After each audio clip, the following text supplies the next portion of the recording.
Ассалаумағалейкум, құрметті көрермендер, сіздермен Жаке арнасы. Бүгінгі видеода осындай обложканы қалай жасайтын айтатын боламын. Яғни ВК топтарыңызға арналған күздік стилдегі обложканы қалай жасайды, сол туралы айтатын боламын. Егер де сіздерге видео қызық болса, ары қарай көріп жалғастырыңыздар. Ал біз видеомызды бастаймыз.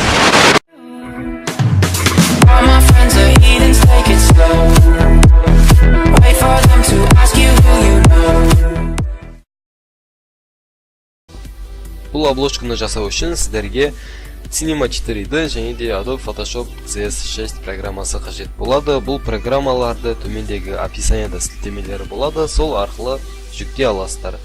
Ең бірінші біз не істейміз? Описанияда осы файлға сілтеме болады, сіздер осыны жүктейсіздер. Жүктеген кезде осы екі файл болады.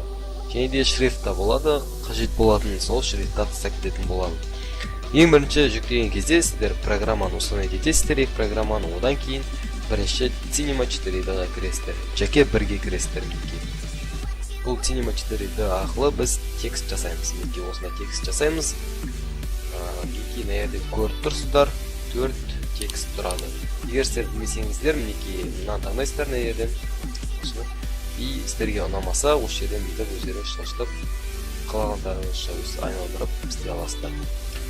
Мінекей осылай оригиналыңыз орындарын ауыстырып істеп көресіздер.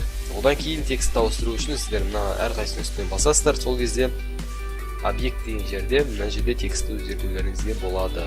Егер сіздердің никтеріңіз немесе аттарыңыз 4 әріптен көп болса, сіздер ол үшін мына бір текстті басасыздар, мысалы К болсын, сосын Ctrl-ды басып тұрасыздар да төбеге қарай бүйтіп апарасыздар. Сосын жібересіздер. Сосын осында келіп бүйтіп мынаға қойып, оны қайтадан өзгертіп жаза бересіздер.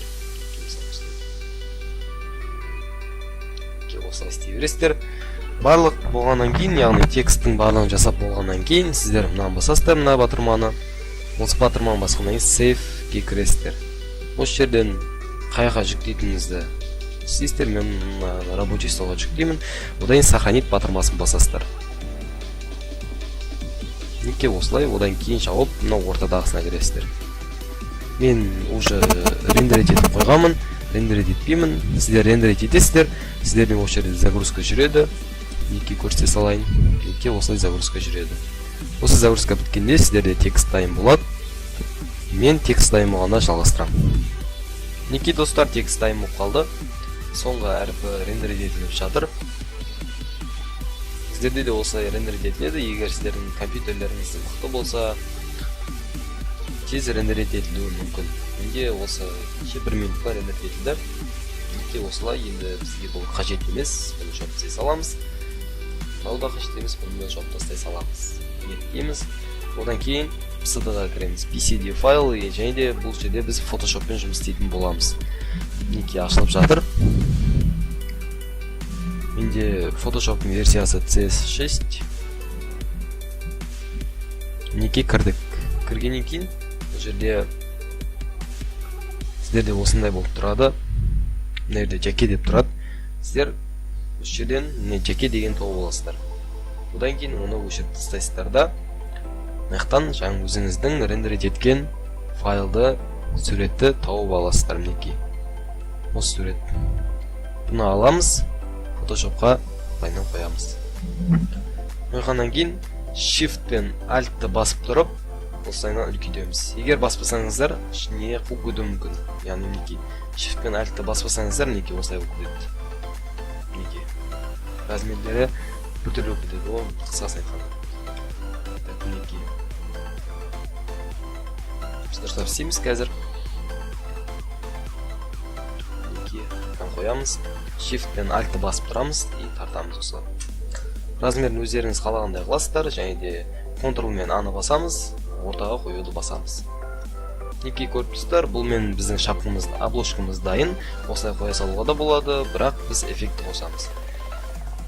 Суреттің үстіне басамыз, параметры наложения.